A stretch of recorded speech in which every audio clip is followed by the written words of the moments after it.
The complaints about Marvel Rivals are pathetic. Oh, here we go again. Another day, another uproar over something utterly trivial in gaming. This time it's about this Marvel game, and get this. The apparent crime of Sue Storm's Malice skin being too revealing for some people's delicate sensibilities. Honestly, you'd think these people had never seen a comic book before. It's bloody ridiculous. So, while the average gamer is busy enjoying this title, a vocal minority is preoccupied with being outraged about over-sexualization and problematic designs.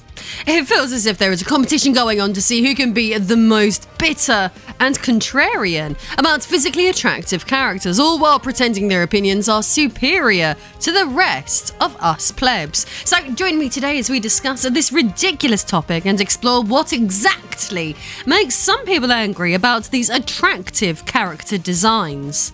I am Lady Decade. If you like sexy character models, hit that subscribe button, as this is why Marvel Rivals is causing outrage. Modern entertainment is thoroughly preposterous, with it feeling like people are consistently throwing their toys out of the pram over increasingly trivial matters. But it's all part of a broader trend, isn't it? Some people in Western gaming seem determined to scrub any hint of charm or beauty from female character designs, replacing them with bland, lifeless creations that are about as inspiring as a damp weekend in Blackpool. We can all speculate on what's driving these changes, but no matter what you think, it at least feels as if developers are terrified of being perceived as sexist or misogynistic. So, to get by, they play it so-called safe, and by safe, I mean by creating drab characters that appeal to no one. With such dull designs repeatedly being brought into existence, it's no surprise that many of us are turning back to the golden age of gaming's most captivating women, like the sultry spellcaster Bayonetta, whose every move is a masterclass in style and seduction.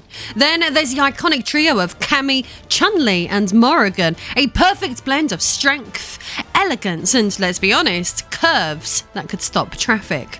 And let's not forget Jill Valentine, the ultimate femme fatale, who proves you can be both drop-dead gorgeous and the smartest person in the room while fighting off zombies. Indeed, these are all ladies who offer both appeal and assets. Thankfully, these classic lead women haven't gone out of style, and you can still play with them all for next to nothing, because I can get you massive discounts on Bayonetta, the Capcom Fighting Collection, Resident Evil Revelations, or how about playing as Blaze Fielding over in Streets of Rage 4. Get up to 90% off of thousands of games and support what I do simultaneously by taking advantage of my affiliate link via the pinned comment. You get great deals, and I can make more videos like this. Go on, treat yourself. You deserve it. As for what is transpiring with Marvel Rivals at the moment, all hell seems to have broken loose over a post on Reddit, because apparently in 2025, nothing sparks outrage quite like a fictional woman in a skin-tight suit. So, for a quick rundown for those who are blissfully unaware of this controversy, as mentioned, Marvel Rivals released a new outfit for Sue Storm, and instead of focusing on her gameplay or powers, moany Redditors have decided that the real tragedy here is her skin. And while sounding very racist, in gaming, skin of course refers to a cosmetic alteration of a character's appearance. This is a normal way to monetize free-to-play modern service games, as skins typically change a character's appearance without affecting their gameplay abilities, stats, or mechanics. It is essentially like buying a snazzy outfit, but in digital form. With the Malice outfit, though, looking particularly sultry, some are even calling it Gooner material. And when I say Gooner, I'm not simply referring to a fan of Arsenal Football Club, like the term has traditionally been used, but instead, those who live morbidly online are using it as a synonym for wanker. Bus wankers! Essentially, it's classic keyboard warrior behaviour, pearl clutching over a design that's perfectly in line with the comic book tradition of the very publication this game has been built around. Check out this brain-dead Reddit post, for example. It reads as, "So, I don't know if it's just me, but this new Guna skin they are releasing, along with the new character Sue Storm, is so ugly to me. Her default is so much prettier. And no, I am not trying to say that showing the curves of a woman in games is always a bad thing. I think Psylocke's skin is very pretty too, even though it's Guna material. If done tastefully, I think they're very cute. But if her ass and legs were covered, I bet you no one would be buying this skin. Very disappointed, TBH." Okay, let's unpack this, shall we? First off, saying whether something has been done tastefully or not is not up to someone on Reddit to decide. If moral arbiters exist, they certainly wouldn't be posting on Reddit. I know they say beauty is in the eye of the beholder, but where is the ugliness here? The costume looks in theme with the game. Sue Storm isn't selling car insurance, she's a superhero, for goodness sake. The real disappointment here isn't the skin. It's that someone wasted so much energy trying to make this non-issue seem like a problem. And I am definitely not being a massive hypocrite right now by doing exactly the same thing. Anyway, it's okay for me to do it, as not only do I stand on the side of beauty, but these videos are monetized, so I make money from judging women's clothing too. Essentially, I'm living every woman's dream in this video, judging other people for money.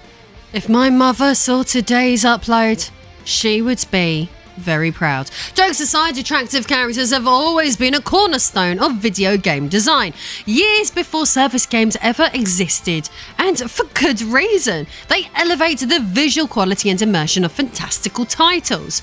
Marvel rivals with its comic book inspired designs, Stellar Blade's strikingly futuristic aesthetics, and Genshin Impact's stunning roster of beautifully crafted characters have all been turning heads recently.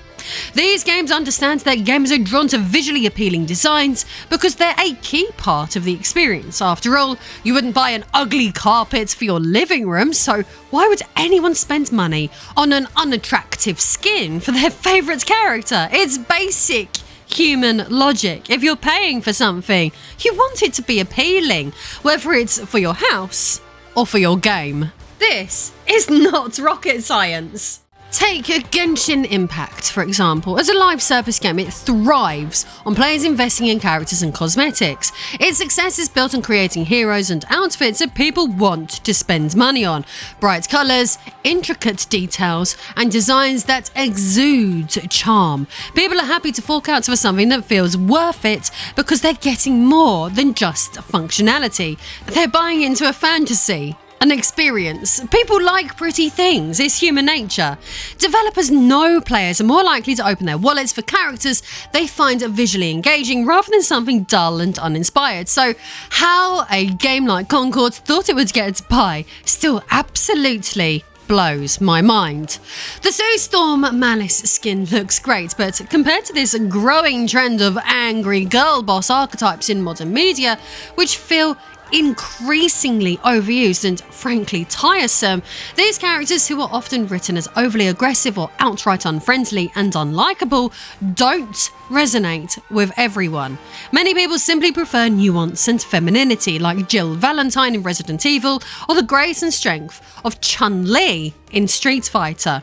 When the girl boss was used less, it felt novel and refreshing, but now it feels heavy-handed and corporate, as though studios are more interested in checking boxes than telling compelling stories. It comes off as trying too hard to seem progressive and feminist, which only cheapens the impact and alienates audiences. Sometimes gamers just want to look at an attractive arse. I think at present in the AAA gaming industry, and a lot would probably agree with me, that there is a glaring double standard when it comes to character design. In contrast, feminine and traditionally attractive female characters are criticised for being over-sexualised or pandering by wannabe activists in the gaming sphere. These same people often celebrate hyper-sexualised male characters with open arms. It's a curious hypocrisy, isn't it? Venom, for example, is literally a throbbing mass of muscles wrapped in shiny, moist, pulsating black sticky goo, while Captain America spends his days in skin-tight spandex, proudly displaying every chiseled muscle and protruding bulge. Not his armoured bit up there. Look, you know where I'm pointing to. These designs are applauded for their aspirational qualities. Yet if a female character dares to embrace her femininity and beauty, some unhinged will brand it as problematic or worse, ugly. Criticism for the Sue Storm skin in Marvel Rivals extends beyond Reddit and can be seen on other platforms such as X, Blue Sky, Steam, and pretty much everywhere else online. What's worse is that I've noticed this behaviour is becoming increasingly prevalent. For example, the mass criticism Eve received from Access Gaming Media is well documented, and when Cammy's classic costume returned in Street Fighter 6, revealing her iconic leotard and thigh-high boots, similar comments would be made, with some game journalists calling her look, misogynistic and dated, referring to it as a step backwards. Yet, in the same game, Ryu was stripped to his bare essentials, sporting a daddy beard, bulging muscles, and a shirtless look that would make him the poster boy for a protein shake ad. Even Zangief got a glow up, looking less like a sweaty Russian vodka-drinking wife-beater, and more like the main attraction on Ladies' Night at a Chippendales venue. I never thought I would find Zangief highly attractive, but here we are. I'm still pretty sure he's probably gay too. Honestly, I'm not complaining, I'm just pointing it out. I think the actual truth is that these debates are rarely about the designs themselves. They're about narratives spun to suit personal preferences. If you're going to criticise Cammy for her classic outfit, you'd better have the same energy for Ryu's thirst trap aesthetic. But we all know that's not going to happen. And to the end of the day, it's not about what's progressive or empowering. It's about what the majority of normal people enjoy. And let's be honest, a beautifully designed character, whether it's a chiseled Ryu or a confident Cammy, only makes a game more fun and, well, more like a fantasy. The reality is simple, both male and female characters can be attractive without being inherently offensive. These designs exist to captivate players, fitting the fantastical larger-than-life worlds they inhabit. Whether it's Chun-Li's iconic legs, Cammy's confident curves, or Ryu's chiseled chest, these characters are designed to leave an impression, and they do! The issue isn't the designs themselves, it's the selective outrage. If we can cheer for a shirtless Namor, then surely we can also appreciate the confident, feminine beauty of Sue Storm in Marvel Rivals. Pretending otherwise is just clutching at pearls no one asked you to wear. And this brings me nicely to why I think these critics moan so much. Let's face it, a lot of this outrage reeks of insecurity and jealousy. These are people who look at a beautifully designed character and instead of thinking, wow, that's cool, they think, why don't I look like that? It's like they can't separate their own self-esteem issues from the pixels on the screen. Rather than addressing their own insecurities, they project them onto game design, turning a harmless creative choice into a moral crusade. It's not about the character design being offensive, it's about them feeling their feelings and feeling left out. In their quest to feel validated, I suspect some of these critics want characters that look more like themselves, less Venom, more doughy hipster with a nose ring on a bad day. That's why they twist themselves into mental knots, trying to reframe their complaints as progressive. It's not that I'm jealous, it's that I'm fighting for diversity and representation. Sure you are, love. Meanwhile, the rest of us are just here to enjoy good games with great characters that look cool. And then there's the delightful phenomenon of contrarianism for clout, otherwise known as rage baiting. You see it everywhere, someone deliberately being overly critical of popular games, trends, or even entire franchises just to fish for attention and position themselves as somehow superior to the mainstream. For example, just go into any Facebook gaming group and the moment someone mentions how they're enjoying Final Fantasy VII, you can bet your last gill there'll be some greasy contrarian swooping in to say, actually, Final Fantasy VII is overrated and this series hasn't been good since Final Fantasy VI. Oh, and don't forget their obscure recommendation for an indie game that no one's heard of. Or worse, a blanket statement like, all JRPGs are trash. It's as if they're more invested in being seen as part of a niche, exclusive club than actually enjoying the thing that others love. This is a mentality that some of these moaners bring to gaming. It's not just about what's good or bad, it's about saying, look at me, I'm different. Here's another spoiler, mate. You're not.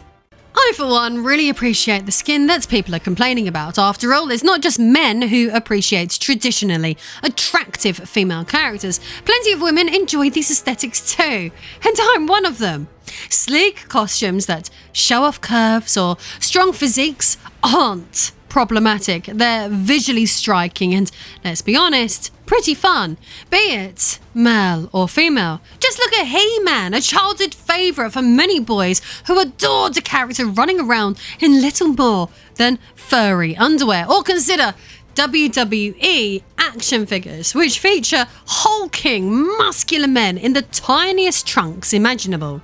These have been staples of childhood play for decades, and nobody's losing sleep over it. So why the double standard when it comes to women in equally bold costumes? What is wrong with people?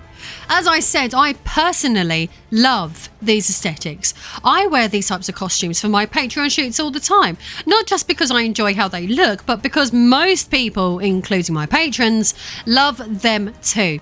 If this style wasn't appealing, cosplay wouldn't have exploded into the mainstream the way it is today. The cosplay industry thrives on designs that are bold, creative, and often revealing. If critics wanted to throw superhero costumes under the bus, they might as well drag the entire cosplay community with it. But here's the thing. People love this stuff. These designs aren't just about the male gaze. They're about celebrating the artistry, athleticism, and sheer fun of embodying larger-than-life characters. Female superheroes are close to how many goddesses have been depicted for thousands and thousands of years. And who doesn't love goddesses?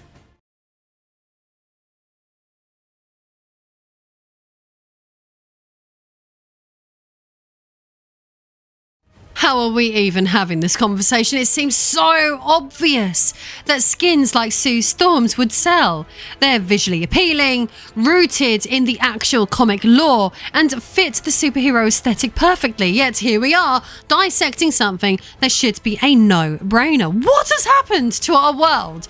Honestly, you can't talk about this whole debate without laughing at the sheer absurdity of some of the arguments around the ongoing topic of attractive characters in gaming.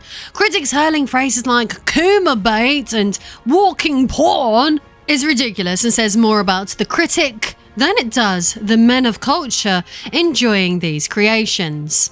If you're looking at a comic-inspired superhero in a skin-tight suit and feeling that way, maybe it's time to log off Reddit and, as they say online, touch some grass. Even Asmongold, who's hardly a bastion of subtlety, managed to sum up the ridiculousness in one of his clips. It's because they're attractive. If these characters were ugly and fat and disgusting like what these people want them to be, you wouldn't see these girls cosplaying it because nobody wants to be that person. Go tell a girl that she looks like a Concord character and see what she tells you. She's gonna be fucking furious. The fact that we're arguing over whether a superhero's costume is too flattering while living in a world where Venom's backside gets praised says it all. Like, really? What the hell has happened?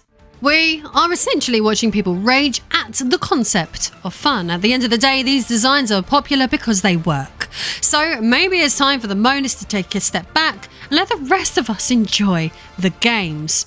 Don't forget, I can get you massive, boobalicious discounts on Bayonetta, the Capcom Fighting Collection, Resident Evil Revelations, Streets of Rage 4, and so many more over at Instant Gaming. Or if you would like to support me in a more personal way and gain access to my backlog of behind-the-scenes cosplay pictures, then consider backing me over on Patreon. Decade out.